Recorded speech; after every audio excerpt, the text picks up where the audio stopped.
दोस्तों, जब छोटी उम्र के लड़के उज्जैन में पढ़ाई कर रहे थे तभी उसी शहर का एक लड़का अपराध की सीढ़ी ऐसे चढ़ रहा था जैसे GTA वाई सिटी का मिशन पार कर रहा हो। नाम था दुर्लभ कश्यप। फेसबुक पर हथियारों के साथ फोटो डालना, माथे पर काला टीका और कंधे पर काला गमछा, यही दुर्लभ की पहचान थी। और देखते ही देखते पूरे उज्जैन में 16 साल के लड़के की चर्चा होने लगी और जल्दी कश्यप ने अपना गैंग बना लिया। फिर क्या, रोज पुलिस थानों में एक ही नाम से कई FIR दर्ज होने लगी। पुलिस भी हैरान थी कि मात्र 16 साल का लड़का इतना आतंक कैसे मचा सकता है।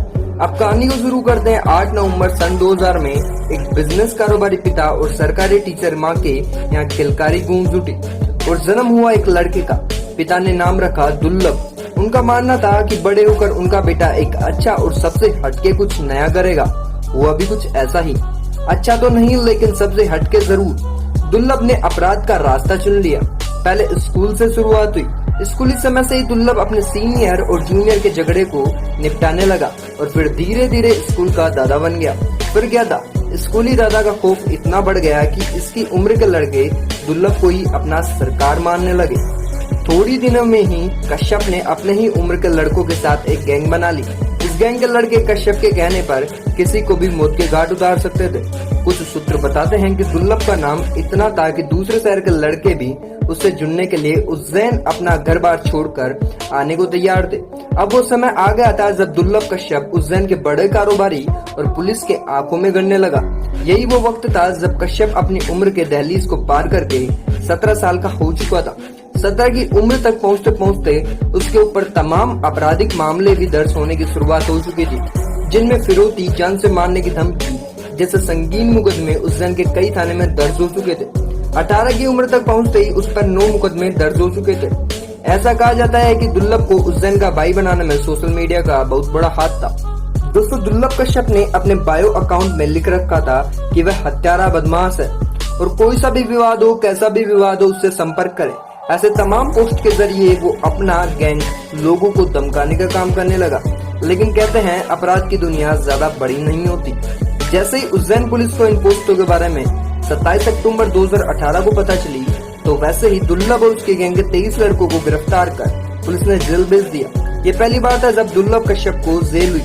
दोस्तों, जब दुर्लभ कश्यप जेल में था तो उज्जैन के तत्कालीन SP सचिन अतुलकर ने उनसे कहा भी था, कश्यप तूने कम उम्र में ज्यादा दुश्मनी पाल लिया, तू जेल में जब तक है तब तक जिंदा है और बाहर निकलेगा तो कोई ना कोई तुझे मार डालेगा। और बाद में SP साहब की भविष्यवाणी बिल्कुल साबित हुई। पिछले साल लॉकडाउन में पहले दुर्लभ जमानत पर छूटकर जेल से बाहर आया था और इंदौर में रहने लगा। जब लॉकडाउन खुला तो वहां अपनी मां के पास उज्जैन चला गया। वो 6 सितंबर 2020 की रात थी जब दुर्लभ की मां ने अपने बेटे और उसके दोस्तों के लिए दाल बाटी बनाई थी। सबने साथ बैठकर खाना भी खाया। इसके बाद दुर्लभ अपने चारों दोस्तों के साथ चाय और सिगरेट पीने के लिए अमन उर्फ बूढ़ा की दुकान पर रात के 1 बजे पहुंचा था। रात के करीब 1:30 बजे थे और यहाँ पर दूसरी गैंग के शहनवाज, सादाब, इरफान, राजा, रमीज और उनके कई साथी भी इसी दुकान पर पहुंचे। पुरानी रंजिश के चलते दोनों एक दूसरे को घूरने लगे और शहनवाज से दुर्लभ की कहासुनी हो गई। फिर क्या था, शहनवाज और उसके साथियों ने चाकू से कश्यप के ऊपर हमला कर दिया और दुर्लभ ने शहनवाज पर गोली चला दी जो उसके कंधे पर लगी और वो घायल हो गया। इसके बाद शहनवाज के साथी दुर्लभ और उसके दोस्तों पर टूट पड़े। दुर्लभ के साथ उसके 4 दोस्त थे, जबकि शहनवाज के साथियों की संख्या काफी ज्यादा थी। इन लोगों ने दुर्लभ पर चाकू से वार करना शुरू कर दिया और उसके दोस्त अपनी जान बचाकर भाग गए।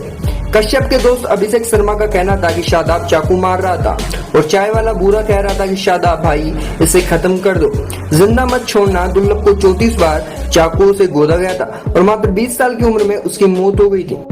दोस्तों, इस गैंगवार की खबर से पूरे उज्जैन की नींद खुल गई। हर चैनल पर बस कश्यप की खबर चलने लगी थी। वो माँ जिसने कुछ समय पहले ही अपने जिस बेटे को खाना खिलाया था, थोड़ी ही देर बाद उसी बेटे की लाश की शिनाख्त करने के लिए उसे बुलाया गया। दुर्लभ की मौत के 7 महीने बाद उसकी मां पद्मा ने भी इस दुनिया को अलविदा कह दिया। पिता मनोज कश्यप चाहते हैं कि जिस राह पर उनका बेटा गया, कोई और युवा अपराध के इस रास्ते पर ना जाए। दुर्लभ हत्याकांड के मुख्य आरोपी को भी जेल में मौत हो गई। वो छत पर चढ़ा और वहां से ओधे मुंह नीचे कूद गया, जिससे उसके सिर में गहरी चोट आई है। उपचार के लिए उसे तुरंत अस्पताल पहुंचाया गया था, लेकिन उसकी जान नहीं बच पाई। तो दोस्तों, कैसा लगा ये वीडियो हमें कमेंट करके जरूर बताएं। अगले